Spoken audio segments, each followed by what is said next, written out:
السلام علیکم ورحمۃ اللہ وبرکاتہ ناظرین، ایک مرتبہ پھر حاضر ہوں سنی اسلامک بیان پر نیو ویڈیو کے ساتھ، اور آج کی ہماری ویڈیو میں حضرت علامہ مفتی سلمان ازہری صاحب کا بڑا ہی زرخیز بیان ہے، چلیے سنتے ہیں۔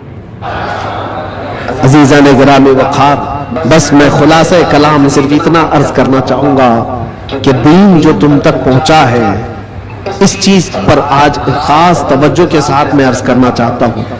یہ بڑی مشقتوں کے ساتھ تم تک پہنچا ہوا ہے، یہ نہیں کہ پھولوں کی سیج پر سج کر تمہارے گھر میں آ گیا۔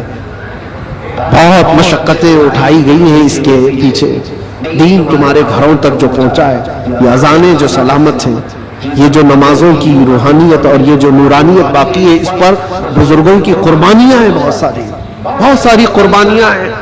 اس دین کے اس اصل چہرے کو باقی رکھنا آج ہر جوان کی ذمہ داری ہے۔ تم کیا سمجھتے ہو یہاں مائک پر بیٹھے ہوئے مولانا صاحب ان کی ذمہ داری ہے اسلام کی تبلیغ کرنا؟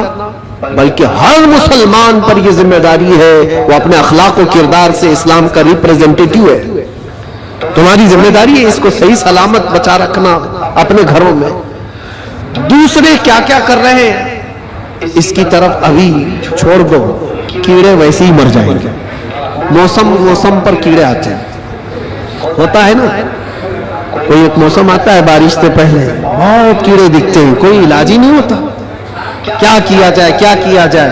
ان کا علاج اتنا ہی ہوتا ہے موسم جائے تو ختم ہی ہوتے ہیں۔ ویسے ہی اسلام کے متعلق، قرآن کے متعلق، نبی پاک صلی اللہ علیہ وسلم کی ذات کے متعلق ہرزہ سرائی کرنے والے، دشمنی پیدا کرنے والے ہر زمانے میں آتے ہیں، لیکن ان کا ایک خاص موسم ہوتا ہے، اس کے بعد پھر اسلام اسی آب و تاب کے ساتھ چمکتا رہتا ہے۔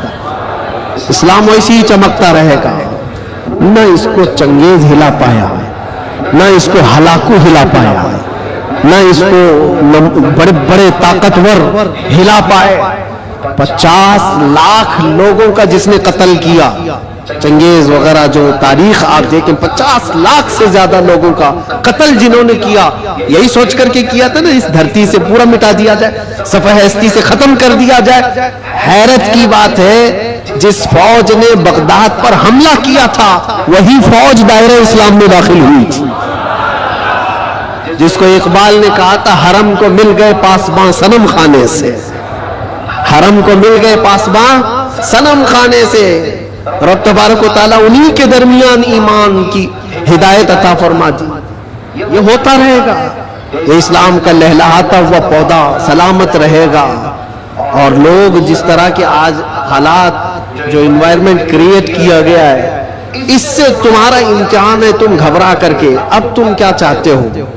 دنیا آپ کو دیکھ رہی ہے صبح سے شام تک، بلکہ بہت ساری جگہوں پر جو نیگیٹیویٹی پھیلی ہوئی ہے تمہارے حالات کو لے کر، تمہارے اخلاق انہیں پانی پانی کر سکتے ہیں، ان کے تمام ذہن کے فطور کو دور کر سکتے ہیں۔ اس لیے کہ میرے عزیزوں،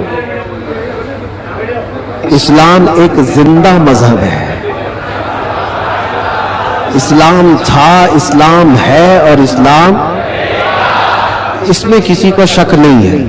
قرآن پاک میں بھی رب تعالیٰ نے فرمایا یریدون لیطفئوا نور اللہ بافواہہم، لوگ اپنے منہ کے پھونک سے اللہ کا چراغ بجھانا چاہتے ہیں، وَيَأْبَى اللَّهُ إِلَّا أَن يُتِمَّ نُورَهُ، اور اللہ تبارک و تعالیٰ اس چیز کو ہونے نہیں دے گا، وہ اپنے نور کو مکمل کر کے رہے گا۔ دوسری آیت میں رب تعالیٰ فرماتا وَاللَّهُ مُتِمُّ نُورِهِ وَلَوْ كَرِهَ الْكَافِرُونَ، اللہ تعالیٰ اپنے اس نور کو، نور کس کو کہا گیا ہے؟ اسلام بھی نور ہے، قرآن بھی نور ہے، اور حضور کی ذات بھی نور ہے، اور اس نور کو رب تبارک و تعالیٰ صبح قیامت تک قائم رکھے گا۔ وَلَوْ كَرِهَ الْكَافِرُونَ، کافروں کو اگرچہ یہ بات اچھی نہ لگتی ہو، کسی کو اچھی لگے نہ لگے، لیکن رب تعالیٰ اس کو زندہ رکھے گا۔ پوری ہسٹری اگر آپ اٹھا کر دیکھیں تو اسلام پر کبھی ایسا وقت نہیں آیا کہ پورے صفحہ ہستی سے اسلام ختم ہو گیا ہو، پورا کا پورا مٹ گیا ہو، اور اس کے بعد پھر دوبارہ اس کو زندہ کیا گیا ہو، ایسا کبھی نہیں ہوا۔ ہاں، کربلا ضرور ہوا ہے، بدر و حنین بھی ہوئے ہیں، احد و خندق بھی ہوئے، چنگیز اور تتاریوں نے قتل عام بھی کیا ہے، تاریخ میں خون بہت کیا گیا ہے، لیکن کبھی ایسی چیز نہیں بتا سکتے کہ پورا کا پورا اسلام دھرتی سے مٹا دیا گیا، ختم کر دیا گیا۔ امپاسبل ہے، ہوگا بھی نہیں اور اب بھی نہیں ہوگا۔ تو پھر آپ سب کو ڈر کر جینے کی ضرورت کیا ہے؟ جب اللہ نے قرآن میں یہ وعدہ فرمایا کہ صبح قیامت تک اس کو روشن رکھے گا تو نہیں مرو گے میرے عزیز۔ اکا دکا جو قربانیاں ہوں گی وہ کربلا والوں کے صدقے قبول کر لی جائیں گی۔ قربانیاں جو ہوں گی، جو آج پیش کی جا رہی ہے، لیکن اسلام تھا اور اسلام ہے، اسلام رہے گا۔ اس کی حقانیت کی بنیاد پر یہ زندہ رہے گا، مسلمانوں کی ٹوپیوں سے نہیں۔ تمہارے چلت پھرت کی وجہ سے اسلام زندہ رہے گا ایسی گارنٹی نہیں ہے۔ اسلام حق مذہب ہے، وہ اپنی حقانیت کی بنیاد پر زندہ رہے گا۔ قرآن اللہ کا کلام ہے، اس کی حقانیت کی بنیاد پر وہ زندہ رہے گا۔ یہ تو ہمارا اور تمہارا امتحان ہے کہ ہم اس پر کتنے عمل کرتے ہیں، ہم اس پر کتنے کاربند رہتے ہیں، ہم اس پر کتنا یقین کرتے ہیں۔ آپ سے میں پوچھتا ہوں، کیا اسلام کے لیے جتنے سیریس ہو، آپ جتنی محبت کرتے ہو، دل و جان سے چاہتے ہو، تو کیا اسلام کے لیے آپ حقیقت میں سیریس ہو، حقیقت میں محبت کرتے ہو؟ اگر حقیقت میں محبت کرتے ہو تو کیا اسلام کو اپنے گھر میں بھی پسند کرتے ہو؟ آپ تو بولیں گے کہ ہاں اسلام کو میں گھر میں پسند کرتا ہوں۔ اپنی ذات پہ اسلام کو پسند کرتے ہو؟ سب سے بڑی بات ہے، یہ ذمہ داری کی بات ہے کہ جس چیز سے آپ محبت کرتے ہو وہ چیز آپ کے گھر میں ہونا چاہیے۔ تو آپ ایک نظر جا کر دیکھیں کہ میرے گھر میں اسلام نظر آتا ہے یا نہیں، میری عورت پر، میری بچیوں پر، میری بہنوں پر اسلام دکھتا ہے کہ نہیں دکھتا۔ یہ تمہاری ذمہ داری ہے۔ سڑکوں پر اسلام زندہ باد کے نعرے لگانا اور گھروں سے اسلام کو دور کرنا یہ ناانصافی ہے۔ یہ ہم اسلام کے ساتھ ناانصافی کر رہے ہیں۔ اگر آپ کو اسلام پسند ہے تو اپنے گھر میں بھی پسند ہو، اپنے چہرے پر بھی پسند ہو، اپنے لباس میں بھی پسند ہو، لیکن جو دگلی پالیسی آپ اس کو عمل کر رہے ہو کہ زبان سے اسلام کے پسند ہونے کا نعرہ لگاتے ہو اور جب عمل کے میدان میں آئے تو کسی اور کے عمل پر چل پڑتے ہو۔ ایک سوال میں کرتا ہوں، اسلام میں ہو تو اس بات پر تمہیں کبھی گلٹی فیل ہوتا ہے؟ کبھی شرم محسوس ہوتی ہے؟ کبھی شرم محسوس ہوتی ہے کہ میں مسلمان ہوں؟ نہیں شرم آتی ہے تو پھر ٹوپی کیوں چھپاتے ہو؟ اگر شرم نہیں آتی ہے تو پھر داڑھی کیوں نکال پھینکتے ہو؟ کیوں؟ اگر تمہیں اسلام پر قائم رہنے میں فخر محسوس ہوتا ہے تو کھل کر کے اسلام پر عمل کرو، کھل کر کے۔ اسلام کسی جرائم پیشہ لوگوں کا اڈا نہیں ہے، پوری دنیا کو اچھے اخلاق سکھانے والا ایک مکمل دین ہے۔ پوری دنیا کو اخلاق سکھانے والا یہ دین ہے، تو مجھے شک کیوں ہے اس بات پر؟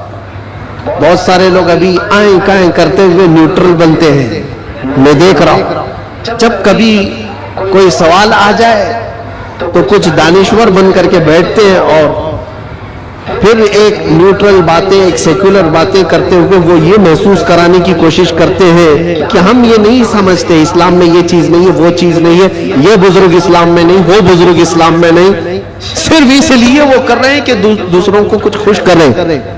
ان بے وقوفوں کو میں بتانا چاہتا ہوں جو کرسیوں پر بیٹھ کر ڈیبیٹ کرتے ہیں اور سیکولر بننے کی کوشش کرتے ہیں، یاد رکھو تم اپنی ناک کاٹ کر کے بھی نیچے رکھو گے تو وہ کبھی راضی نہیں ہونے والے، کبھی راضی نہیں ہوں گے۔ 10 لاکھ سال بھی تم پکار کر کے ان کی جوتیاں چاٹتے رہو، راضی نہیں ہوں گے۔ راضی کرنا ہے تو اللہ اور اس کے رسول کو راضی کرو۔ ہم جس کے لیے دنیا میں آئے ہیں، ہمیں اللہ تبارک و تعالیٰ نے حکم کیا فرمایا؟ وَمَا أُمِرُوا إِلَّا لِيَعْبُدُوا اللَّهَ مُخْلِصِينَ لَهُ الدِّينَ۔ لوگوں کو یہ حکم نہیں دیا گیا مگر صرف اتنا کہ عبادت کریں تو صرف اللہ کی رضا کے لیے، لوگوں کو دکھانے کے لیے نہیں۔ وہ کبھی دنیا راضی نہیں ہوگی، یار ایک بات یاد رکھیے، کبھی راضی نہیں ہوگی، تم چاہے جس طرح کے بھی بن جاؤ، دنیا تم سے راضی نہیں ہوگی۔ ہم بچپن میں ایک چیز پڑھتے تھے